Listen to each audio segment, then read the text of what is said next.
ये कर आप ये कर सहीन। आज हमारा जो इवेंट था ये बेसिकली डी खान में WSSC है, उसके हवाले से जो हमारी कुछ और इवेंट कौंसल हमने ऐड किए हैं उसमें, तो उनके लिए इक्विपमेंट हमने मंजूर किया था। वो आहिस्ता आहिस्ता पूरे सूबे में ही हमने किया था, लेकिन आहिस्ता आहिस्ता अपने शेयर के मुताबिक हर ज़िले को और हर तहसील को मिल रहा है। तो आज माशाल्लाह ये मज़ीद आ गया है सामान, तो मैं पूरी उम्मीद है कि इस सामान से मज़ीद भी डी खान की सफाई में बेहतरी आएगी। और आवाम से भी हमारी ये अपील है कि सफाई तभी मुमकिन हो सकती है कि जो जितना गंद हम कम फेंकेंगे उतनी सफाई ज़्यादा अच्छी होगी। तो मतलब है गंद आप ऐसी जगहों पे ना फेंकें जो कलेक्टिव पॉइंट नहीं है आपके।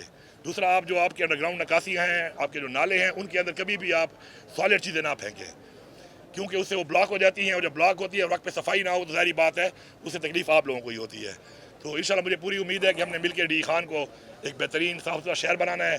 उसके लिए मशीनरियाँ, इक्विपमेंट, वो हमारा काम है, और बाकी आवाम के ताउन भी ज़रूरी है कि उसके बगैर ये चीज़ें उस तरीके से नहीं हो सकती। और उस तरीके से करने के लिए ज़ाहिर बात है कलेक्टिव टीम एफर्ट होगी हमारी भी और आवाम के साथ मिलकर। तो इंशाल्लाह हम डी खान को एक साफ सुथरा शहर इंशाल्लाह बनाएंगे। चलिए भाई, मौलाना साहब ने भी हाल में बात सुनी है। बारी बारी बारी से मौलाना फजल रहमान साहब ने एक बात कही थी इदारों के खिलाफ, वो भी शहीदों के खिलाफ, और इसी तरह फिर उन्होंने वो गला कन्वेंशन में भी एक बात कही थी। तो इस हवाले से आपका क्या मौक़िफ़ है, क्योंकि सारी जो सियासी पार्टियां हैं वो मौलाना के इससे वो इख्तलाफ रखती है, जबकि आपकी पार्टी की जानिब से कोई इख्तलाफ खुलकर सामने नहीं आया। देखिए, पहली बात तो यह है कि मौलाना साहब जो है ना वो तो मेरे तो हैं भी हल्के के, और फिर मेरे हल्के के मुखालिफ भी हैं। तो शायद बात होगा लोग समझते हैं कि मैं कोई बात अगर उनके खिलाफ करता हूँ तो शायद हल्के की पॉलिटिक्स, ऐसा नहीं है। हल्के की पॉलिटिक्स इलेक्शन के टाइम में आती है, और अल्हम्दुलिल्लाह मैंने जब भी मौलाना के खिलाफ इलेक्शन लड़ा है तो मौलाना को मैंने बदतरीन शिकस्त दी है। तो इसलिए क्लियर हो जाए सारे कि भाई हल्के की बात नहीं है, ये कौमी बात है। जहाँ तक आप बात कर रहे हैं कि शहीदों की, देखिए शहीद जो है वो हम सब के हैं, हम सब के शहीद हैं, और हमने उनको ऑन करना है। उनकी फैमिलियों ने जो कुर्बानी दी है, उनकी कुर्बानियों को हमने ऑन करना है, क्योंकि उन्हीं की वजह से आज हम यहाँ पे खड़े हैं। आज हम खड़े होकर ये प्रोग्राम और इवेंट कर रहे हैं, उसकी वजह कौन लोग हैं? हमारी फोर्सेज हैं। और हमारी फोर्सेज की कुर्बानी अगर आप देखें ख़ास तौर पे पख्तूनख्वा की, तो हमारी आवाम ने भी कुर्बानी दी है, हमारी फोर्सेज ने भी कुर्बानियाँ दी हैं। अब मैं ये कहना चाहता हूँ, हल्के की बात नहीं कर रहा हूँ, जनरली बात कर रहा हूँ मौलाना साहब को, कि मौलाना साहब आपके वाले साहब भी हवलदार थे। ये मैं नहीं कहता, खुद कहते हैं, फ़ोटो भी हैं, लोगों ने देखे होंगे। अब अंग्रेज़ की फ़ौज में थे, जहाँ भी थे तो हवलदार। अब अगर आप, अल्लाह बख्शे सब मुसलमानों को, जो भी आज नहीं है इस दुनिया में, सबको बख्शे अल्लाह, अगर वो in the line of duty मारे जाते, हम क्या कहते हैं उनके कि तनख्वाहदार था? आपने तो मकबरे बना लिए होते उसके, अगर ऐसा कुछ हो जाता। लेकिन औरों के बच्चों के बारे में आप ये बातें कर रहे हैं। क्या तनख्वाह के लिए ये लोग अपनी जान दे रहे हैं? क्या मतलब एक इंसान की जान की हम कीमत लगाएंगे? तो मुझे निहायत ही अफसोस है इसके ऊपर, और मैं भरपूर इसके ऊपर मौलाना साहब को कहना चाहता हूँ कि मौलाना साहब, आपको हिस्सा नहीं मिला, आपकी कोई नाराज़गी है एस्टेब्लिशमेंट से, आपको भरपूर सपोर्ट किया, डी खान की आवाम खड़ी है, बच्चा बच्चा गवाह है कि इलेक्शनों के अंदर जिस तरीके से लोगों को टर्चर करके इस मौलाना और PL पार्टी को ज्वाइन करवाया गया है, वहाँ पे लोग गवाह खड़े हैं, उसके सहाफ़ी तक गवाह है कि उनको भी प्रेशर दिया गया है कि PTI खबर ना चलाना, कहना PTI 6ठे नंबर पे और 8ठे नंबर पे है। उसके बावजूद भी आपका मुंह काला हो गया और आप हार गए हो, आपको लोगों ने मुस्तरद कर दिया है। तो आप उनकी खार में या उनकी किसी गलत इक़दाम के ऊपर आप शहीदों को बीच में ले आए हो, आप शहीदों में पॉलिटिक्स कर रहे हो। शहीदों का क्या काम है उसके अंदर? जाओ अपनी नाराज़गियाँ जो है उनसे पूरी कराओ अपनी, कोई चाहिए फिर ले लो। तरमीम में वोट देने के लिए तो 7 अरब लेके आपने काम छिक दिया था, वोट भी तरमीम को दे दिया आपने पैसे लेकर। अभी आप खुद जो है फॉर्म 47 पे आए हुए हैं पश्चिम से, और आपको चूँकि आपको हुकूमत चाहिए, आपको हुकूमत नहीं मिल सकी, आपकी नाराज़गी है उनसे, आप उन पर तनकीद करते हैं। तनकीद करो जितनी करते हो, लेकिन सियासत में शोधा को मत लाओ। सियासत को सियासत रखो, शोधा को बीच में लाकर उन शोधा को, उनकी फैमिलीज़ को, उनके बच्चे और हम सब, हमारे दिलों को ठेस ना पहुँचाओ, क्योंकि हमें दिलों को ठेस पहुँचती है इसके ऊपर।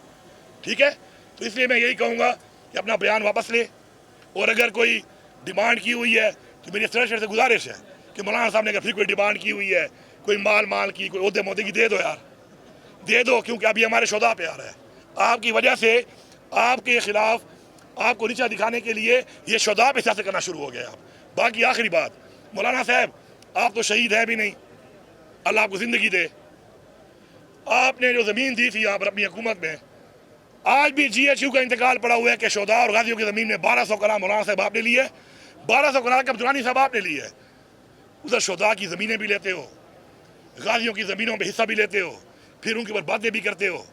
तो मैं तो इनसे कहूँगा कि ज़रा वो GHQ वाला इंतकाल ज़रा निकाल के दिखा दे पूरी कौम को कि मौलाना साहब ने तो हमसे 1200 कनाल ज़मीन ली थी इंतकाल करने के लिए क्योंकि इसकी हुकूमत थी, और दुरानी साहब ने भी ली थी। वो GHQ का इंतकाल का रिकॉर्ड मौजूद है, और GHQ से पाकिस्तान की तारीख में आज तक कभी GHQ ने किसी को इंतकाल नहीं दिया। मौलाना साहब इतना बड़ा ब्लैकमेलर है कि इसने GHQ से भी ज़मीन मार ली है। सोचो, जिनके सामने कोई बात नहीं कर सकता, बात करो तो गोलियां मारते हैं, उन लोगों से मौलाना ने उनसे भी माल निकाला हुआ है। तो इस माल निकालने में कहते हैं ना माल आना, उसमें एक्सपर्ट है, और ये भी इसकी एक चाल है माल निकालने की। तो यार थोड़ा बहुत माल दे दो, कोई कमी है खजाने में, खैर है, मैं कोई ज़मीन बेच के मैं दे दूंगा, लेकिन शुदा से गुरेज करो, शुदा भी कम अज़ कम ना हो इस चीज़ के लिए। पेशावर में सरूसो वाले से क्या कहेंगे, आप वहाँ पे शामिल होंगे, वहाँ जाएंगे? और इस जलसे के अंदर जो है इमरान खान ने जो स्टेडियम बनाया था वो इसलिए बनाया गया था कि वहाँ पे अवामी शऊर के लिए, अवामी नौजवानों के लिए वहाँ पे कभी खुले सब्जियाँ लगाई जाती हैं। इस सवाल से आप क्या कहेंगे? देखिए, पहली बात तो यह है कि हमारी जो तहरीक है उसके ऊपर हमने भरपूर तरीके से इमरान खान की रिहाई के लिए एक भरपूर काम किया, और हमने भरपूर लोगों ने हमारा साथ दिया, और हमने पाकिस्तान की तारीख के बड़े जलसे, हालांकि लीडर अगर जेल में हो तो लीडर के बगैर जलसे करना बड़ा मुश्किल होता है, लेकिन लोगों की मोहब्बत थी कि हमने इमरान खान के नाम पे जलसे किए, और उसमें इतनी बड़ी आवाम आई, इमरान खान के ना होते हुए भी बहुत बड़ी आवाम आई। फिर हमने अपना आइन यहाँ के मुताबिक हमने मार्च किए, हमने प्रोटेस्ट किए, लेकिन आखिर में आपने देखा कि हमें गोलियाँ मारी गई। अब गोलियाँ मारने के बाद कम अज़ कम मैं तो ये समझता हूँ कि सियासत के अंदर अब मैं लोगों के बच्चे तो नहीं मरवा सकता, क्योंकि लोगों के बच्चे इसलिए नहीं है कि हम उनके बच्चे मरवाएं, और ये रियासत जब गोलियां मारने पे आ जाए तो जाहिर बात है फिर आपको थोड़ा सोचना पड़ता है कि अब रियासत को हम किस तरीके से टेक ऑन करें, और किस तरीके से हम कोई तहरीक चलाएं कि जो आइनी तौर पे तो हमें इजाज़त है, लेकिन जब आइन पाकिस्तान में नहीं है तो हमें उसके लिए अल्टरनेट तरीके तो चलानी है। इमरान खान को तो हमने रिहा करवाना है, लेकिन मैं एक बात यहाँ पे कर दूँ, ये पिछले जो 9-10 महीने से इमरान खान के इलाज नहीं हो सका, जिससे उसकी एक आँख अल्लाह माफ़ करे, जिस तरह बताया जा रहा है कि तकरीबन ज़ाया हो गई है, इलाज नहीं दिया गया, इमरान खान का अखबार बंद है, इमरान खान को TV की एक्सेस नहीं है, इसके अलावा इमरान खान की मुलाकातें बिल्कुल बंद हो चुकी हैं, इसके साथ साथ ईद पे कपड़े तक इमरान खान को नहीं दिए जा रहे। तो ये रियासत इस चीज़ से बाहर आ जाए, ये ज़्यादती है।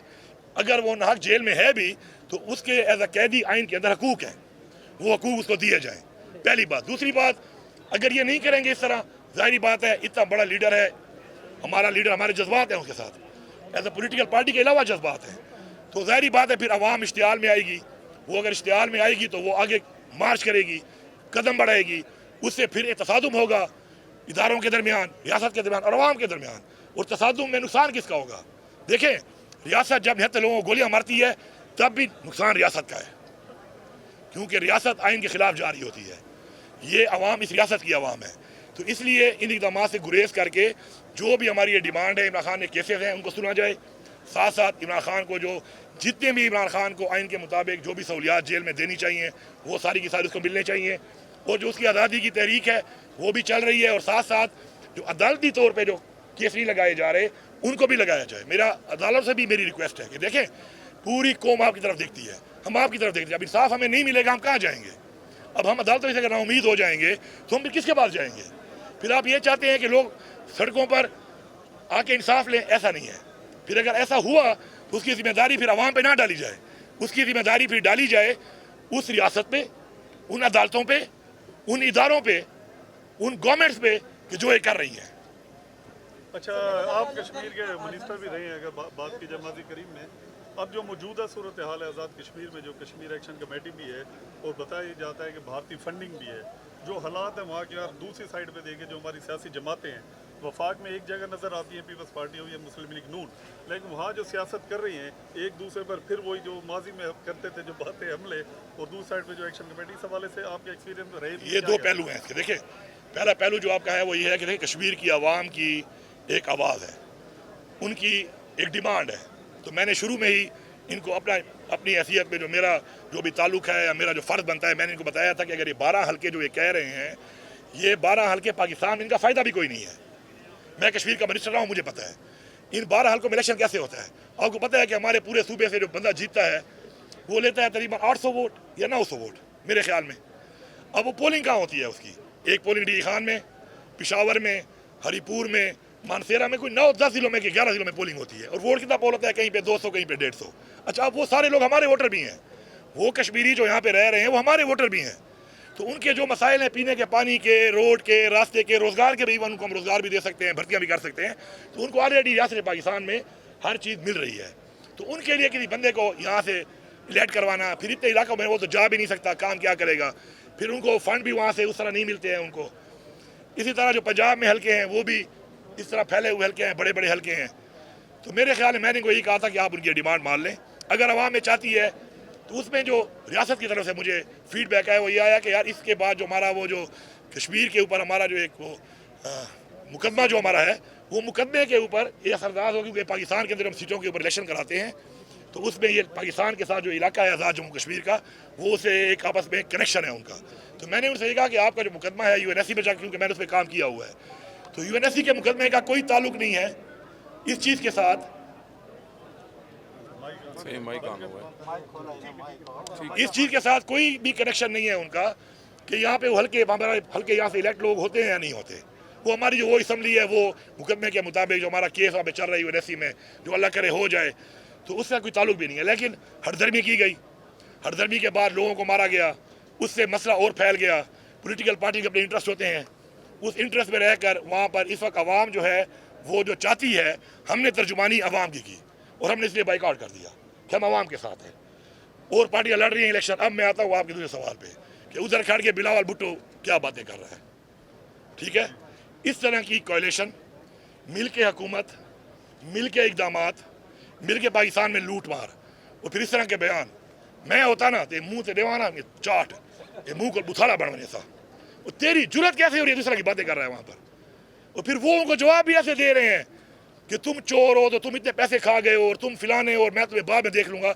और एक टेबल के इधर बैठा होता है, उसी टेबल के इधर बैठा होता है, थप धीरे नहीं चोंदे नहीं बैठो करे बेगू थप चलो ऐसा देखो जैसे वाकई सीरियस ही नूरा कुश्ती है। ये दोनों पार्टियाँ, उनकी सारी और पार्टियाँ मिली हुई हैं। पाकिस्तान जब से बना है, जब से ये सिस्टम शुरू हुआ है, ये बिला खान भी अल्लाह संभाल ला के डेरे वाली आला बुझ में सो ये वारे फेरे करे देखने, वारे फेरे की मैं तेरी वारी आसी तू खा, मैं तेरे को सवाल न करे सा, मेरी वारी आसी मैं खा सा, तू मेरे को सवाल न करे। अच्छा वत पीटीआई जो है ये वहाँ जो डाडी थी गई है, वत आके ना क्या है बाजार में रल के इकट्ठी वारी खाने हैं। कोई सिंध में खा रहा है, कोई पंजाब में खा रहा है, कोई और पाकिस्तान में खा रहा है, आपस में ये काम ही कर रहे हैं। ये अवाम को सामने बिल्कुल शिकारा हो चुके हैं कि ये झूठ। ऐसी बातचीत के बाद सामने एक दूसरे के बैठे होते हैं, एक दूसरे को वोट भी दे रहे हैं, अभी एक और तरमीम आएगी फिर वोट देंगे। तो फिर अगर तुम्हारा नजरियाती इख्तलाफ है इतना बड़ा, अच्छा मैं एक और बात बताऊँ आपको, बिलावल की एक बड़ी अच्छी क्वालिटी है, बलूचिस्तान के ऊपर हुकूमत इसकी है, तनकीद भी ये कर रहा है, फिर कह दो कि मेरी हुकूमत ही नहीं है, मैं डमी हूँ या मैं कुछ और हूँ। हुकूमत तुम्हारी है। जब मैं वज़ीर आला था मैंने कई दफ़ा ये बात की कि ये कभी भी तनकीद करता है लॉ एंड ऑर्डर पे, बलूचिस्तान पे क्यों नहीं करता? वहाँ तो इसकी हुकूमत है। आज वहाँ पे क्या हाल है? तनकीद भी अपनी हुकूमत पे कर रहा है, हुकूमत लेके ही बैठा हुआ, वज़ीर आला भी बिठाया हुआ है। अब कश्मीर में खड़ा होकर जलसे और तकरीरें कर रहा है, बड़े बड़े दावे कर रहा है, और उन पर इल्ज़ाम लगा रहा है। हुकूमत किसकी है वहाँ पर? इसकी, पीपल्स पार्टी की। अभी कल जीबी पे यही करेगा, हुकूमत भी बना के बैठ गया और वहाँ पे तनकीद भी करेगा। ऐसा ढीठ बंदा, बेशरम बंदा या बंदी मैंने आज तक नहीं देखी। वो खुद भी कहता है ना देखी और देखा, तो मैं भी कहूँगा स्लिप ऑफ टंग है। मैंने आज तक नहीं देखी ऐसी हस्ती कि जो इस तरह करे। ये वाहिद हस्ती है पूरी दुनिया की सियासत में जिसको मैं नंबर दूंगा इस काम में 100 में से 100। अली भाई 14 अगस्त को फ्लाईओवर का इफ्तिताह हो रहा है, और अगर इंशाअल्लाह हो रहा है तो सराइकी में आवाम को क्या पैगाम है? सराइकी दिल के साथ एक एक आप भी कर लें, आप भी कर लें।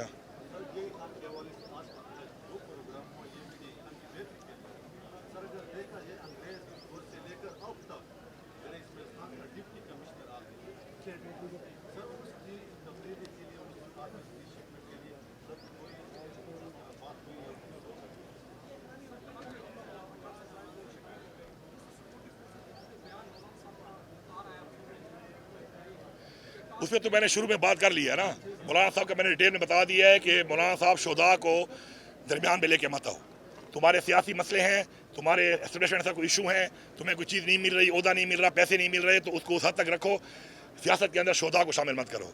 दूसरी जो आप बात करें ऑफिस की, देखिए ऑफिस का जो इशू है वो ये है कि ऑफिस हमारे जो हैं वो बेशक कैंट के अंदर जो ऑफिस हैं उससे लोगों को तकलीफ ज़रूर हो रही है, लेकिन देखें वो ऑफिस अपना काम कर रहे हैं। हमारे डिप्टी कमिश्नर साहब जो हैं उनकी खुली कचहरी हमने हर हफ्ते 10 दिन के बाद रखी होती है हर तहसील में। एसी साहिबान जाते हैं वहाँ लोगों से वो कलेक्टिवली उनके मसाइल सुनते रहते हैं। बाकी डिप्टी कमिश्नर ऑफिस जो है वो सिर्फ और सिर्फ एक DDC करता है मैक्सिमम, जो स्कीमें हम करते हैं। बाकी जो स्कीमें एग्जीक्यूट करते हैं जितने भी इदारे हैं, जितने भी बैंक में हैं, तो वो बाहर हैं सारे। तो लोगों का तो उनसे रब्ता होगा, क्योंकि अगर मुझे कोई प्रॉब्लम आ रही है तो मैं ज़ाहिर बात है या CW जाऊँगा या पब्लिक हेल्थ जाऊँगा या इरीगेशन जाऊँगा या एग्रीकल्चर जाऊँगा, तो वो ऑफिस सारे बाहर मौजूद हैं। इसी तरह एजुकेशन डिपार्टमेंट का जो इशू है बाहर आने वाला, एजुकेशन डिपार्टमेंट का मैं आपको बात बताऊँ, मुझे बड़ी हैरानगी होती है जब लोग कहते हैं कि एजुकेशन डिपार्टमेंट में जो है टीचरों को बड़ा प्रॉब्लम है। तो टीचर का काम क्या है दफ्तर सिर्फ सिफारिश। मेरे पास कोई टीचर आता है ना जब बगैर छुट्टी वाले दिन सिफारिश लेकर किसी के साथ भी, तो मैं कहता हूँ कौन से स्कूल में हो, कहते हैं फिलाने। मैंने कहा ड्यूटी पे क्यों नहीं गए हो? अब शुक्र है मेरे पास आते हैं, नहीं भी जाते ना, आते 3 बजे के बाद है। तुमसे पहला सवाल यही होता है कि तुम इधर क्यों घूम रहे हो? तुम देखो, और टीचर का कोई मसला भी नहीं है। अगर टीचर जाता है और कार्ड जमा कराता है उसको छोड़ भी देते हैं। मसला आवाम का है। डी खान बोर्ड को इसलिए हम अपनी पूरी बिल्डिंग दे रहे हैं ताकि वहाँ पे डी खान बोर्ड में अवामी मसला ज़्यादा होता है, लोगों ने जाना होता है, रिचेकिंग करनी होती है। ये जो एजुकेशन ऑफिस के अंदर जो है ना ट्रांसफर पोस्टिंग वाले इशूज़ के लिए, मेरे ख्याल में ये पहले तो इनको एक जाना ही नहीं चाहिए दफ्तर में। मेरा क्या काम है कि मैं जाऊँ? सिफारिश करने ही जाऊँगा ना, और क्या काम है मेरा? स्कूल नए बन रहे हैं, मैंने मंजूर किए हुए हैं, वो बन रहे हैं, चीज़ जाके बनने हैं, बन जाएंगे। किसी के दफ्तर जाके DO हैं तो बनाने नहीं है, वो सिर्फ पोस्टिंग ट्रांसफर सिफारिशें होती हैं। तो उसके लिए मेरे ख्याल में अगर बाहर शिफ्ट होना चाहते हैं हो जाए। मैं इसलिए इसको रिकमेंड नहीं करता हूँ। खुदा ना ख्वास्ता कल मैं बाहर ले आऊँ और कल वहाँ पे कोई अटैक हो जाए तो मेरे गले में फिट हो जाएगा कि मैं बाहर रहा था। तो इसलिए हम थोड़ा ये चीज़ों को देख रहे हैं। फिर हमारे सिक्योरिटी के हालात भी ठीक नहीं है, आपको पता है जो वाक़यात हो रहे हैं रेगुलर। उसके बाद मेरे ख्याल में थोड़ा सा हमें गुजारा करना चाहिए।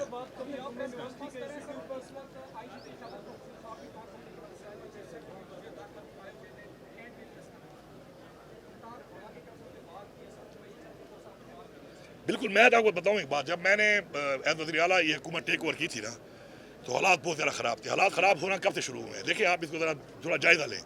इमरान खान जब वज़ीर आज़म था तो हालात बिल्कुल ठीक चल रहे थे। इमरान खान के जाने के बाद जो हालात बने हैं वो इंटरिम गवर्नमेंट में बने हैं। यहाँ पे इंटरिम गवर्नमेंट थी और वहाँ पे PDM की गवर्नमेंट थी। उसके बाद दोबारा ये चीज़ उठी है और उससे हालात यहाँ तक गए हैं। अब ये हालात निहायत ही इतने ज़्यादा ख़राब हो चुके हैं कि मैंने अपने टाइम में बड़ा कवर करने की कोशिश की। हमने पुलिस को बड़ा स्ट्रेंथन किया, सिफारिश से निकल के लोगों को लगाया, पुलिस को हमने इक्विप्ड किया, बुलेट प्रूफ गाड़ियाँ दी, सामान दिया, स्नाइपर दिए, फंड दिए, तनख्वाह भी हमने बढ़ा दी, शोधा के पैकेज भी बढ़ा दिए कि हमारी पुलिस फोर्स तकड़ी होकर लड़े। लेकिन बात यह है कि हमारा जिससे मुकाबला है ना, वो लोग भी कोई आम लोग नहीं है। आप ये ध्यान में रखें। देखिए 2 सुपर पावर को शिकस्त देने वाला मुल्क है अफगानिस्तान, और अफगानिस्तान के बारे में हमारे अक्सर लोग नाम लेने से डरते हैं। देखिए अफगानिस्तान के अंदर ही ये लोग को पनाह मिल जाती है और वहाँ से आते हैं और जाते हैं। और साथ में कई हमलों में हमारे पास शवाहिद मौजूद हैं कि वहाँ के लोग भी इसमें शामिल रहे हैं। मुझे अक्सर लोग कहते हैं कि ये बात मत करो, क्यों ना करूँ भाई, सच्ची बात है करूँगा। हालांकि जितना अफगानिस्तान को मैंने सपोर्ट किया अपनी हुकूमत में शायद किसी ने ना किया। सैलाब आया, मैंने उनको फंड दिए, सामान दिए, उनके साथ मैं एक अस्पताल ही बनाना चाह रहा था कैंसर का, क्योंकि जब ये बॉर्डर बंद हो जाती है वहाँ पे कैंसर के मरीज़ ज़्यादा हैं, KP के थ्रू आते हैं, वहाँ पे प्रॉब्लम होती है मरीजों को। तो मैं अस्पताल बनाने को भी उनके साथ बातचीत कर रहा था कि मैं अस्पताल बना के देता हूँ कैंसर का। उनको हमारे भाई हैं, हमारे पड़ोसी हैं, हमारा एक कल्चर है, हमारा एक मज़हब है। तो बात यह है कि उसमें ये अफगानिस्तान के साथ बैठ के आपको प्रॉपर इसके ऊपर एक कौमी लेवल पे इंटरनेशनली आपस में बैठना पड़ेगा, स्टेट टू स्टेट बैठना पड़ेगा, और उस पर यह चीज़ क्लियर करनी पड़ेगी कि यार हमारे ये एरियाज़ हैं, इन एरियाज़ में जो लोगों की नकल मकानी है, आ रहे हैं, जा रहे हैं, कुछ आपके लोग सपोर्ट कर रहे हैं या हमारे बहुत से लोग वहाँ पे रह रहे हैं, ताकि क्लियर हो चीज़। इस तरह जब तक क्लियर नहीं है तो ये जंग ख़तरनाक से ख़तरनाक होती जा रही है।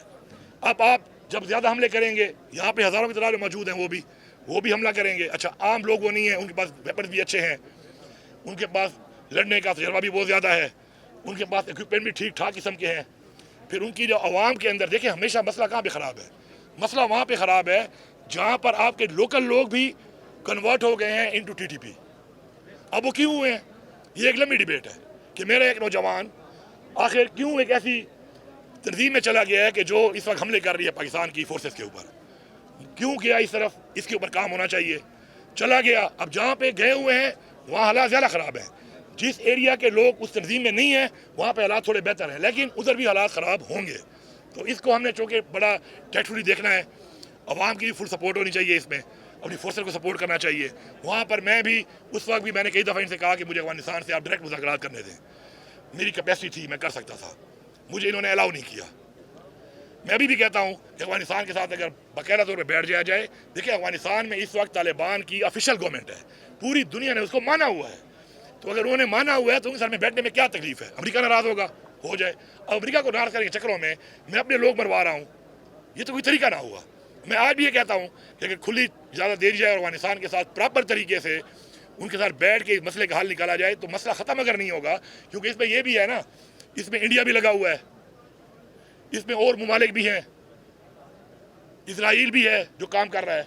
तो उसमें ये चीज़ ख़त्म अगर नहीं होगी ना, कम हो जाएगी और कम होकर एटलीस्ट इतनी हो जाएगी कि हम उसको मतलब टेक ऑन कर सकते हैं। अभी इस वक्त ये हमारे कंट्रोल से निकल रही है। तो मेरी यही गुजारिश है कि वही उसी फार्मूले पे अफगानिस्तान से बातचीत की जाए और इस मसले का एक ऐसा हल निकाला जाए दोनों ममालिक के दरमियान बैठ कर कि ये चीज़ कम हो जाए। ख़त्म होने का मैं नहीं कह सकता कि ख़त्म होने लगी है। मैं मोदी को भी मैं जानता हूँ अच्छी तरह, मैं कश्मीर का मिनिस्टर रहा हूँ, मैंने कश्मीर को बड़े करीब से देखा हुआ है और मोदी को मैंने बड़ा करीब से देखा हुआ है। और मेरे ऊपर उस वक्त एज फेडरल मिनिस्टर मेरे ज़रा जारहाना अंदाज की वजह से मेरी नहीं इदारों की रिपोर्ट पड़ी है कि राह ने मेरे खिलाफ बंदे भी प्लान किए थे मुझे असैसिनेट करने के लिए। ये मेरी रिपोर्ट नहीं है, मुझे इदारों ने, पाकिस्तान के इदारों ने रिपोर्ट दी थी कि ख्याल करो तुम्हारे ऊपर राह वाले असैसिनेशन का कोई हरकत करने लगे हैं। तो मैंने कहा ठीक है ये भी कर लें। तो मैंने मोदी को जो है ना उसका भी खुले चैलेंज दिए हैं, खुली बात की। मोदी को मैं जानता हूँ, मोदी एक निहायत ही घटिया आदमी है।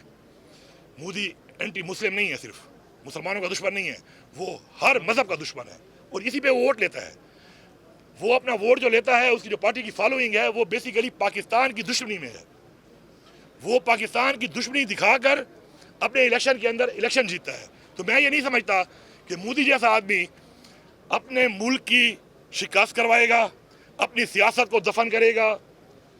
और किस लिए दफन करेगा कि पाकिस्तान से खुद हार के वो पाकिस्तान के फौज को ऊपर दिखाए। ये जहन नहीं मानता इस बात को। जो मोदी को जानता है, इंडिया को जानता है, कोई भी ऐसा मुल्क जो आपका इतना दुश्मन हो, वो आपको दुनिया में पजीराई करवाने के लिए, आपकी फौज को पजीराई करवाने के लिए क्या वो आपसे जंग हार के खुद प्लान करेगा? तो ये नामुमकिन है। ये दिमाग ही नहीं मानता इस बात को। जितना मैं मोदी को जानता हूँ और मैं इंडियन पॉलिटिक्स को जानता हूँ और इंडिया को जानता हूँ पाकिस्तान के हवाले से, तो ये ऐसे ही एक बात है, ऐसा कुछ नहीं है। पाकिस्तान ने बिल्कुल शिकस्त दी है, उसको पूरी दुनिया को दिखाया है, इनका मुंह काला किया है और शिकस्त देकर दुनिया को बताया है कि हम सबसे पावरफुल स्टेट हैं। और ऐसे इंडिया जैसे मुल्क को हम किसी वक्त भी जितना भी अपनी इकॉनमी दिखा दे, हम इसके दो हाथ कर सकते हैं इसके। तो उसमें मैं ये समझता हूँ कि हम सलाम पेश करते हैं जो हमारे लोग से शहीद हुए, जिन लोगों ने वहाँ पे बहुत बड़े बड़े कारनामे किए, इंडिया के अंदर जाके शिकस्त दी, पूरी दुनिया में पाकिस्तान का एक नाम पैदा किया। तो हम उसको सपोर्ट भी करते हैं और सलाम भी पेश करते हैं।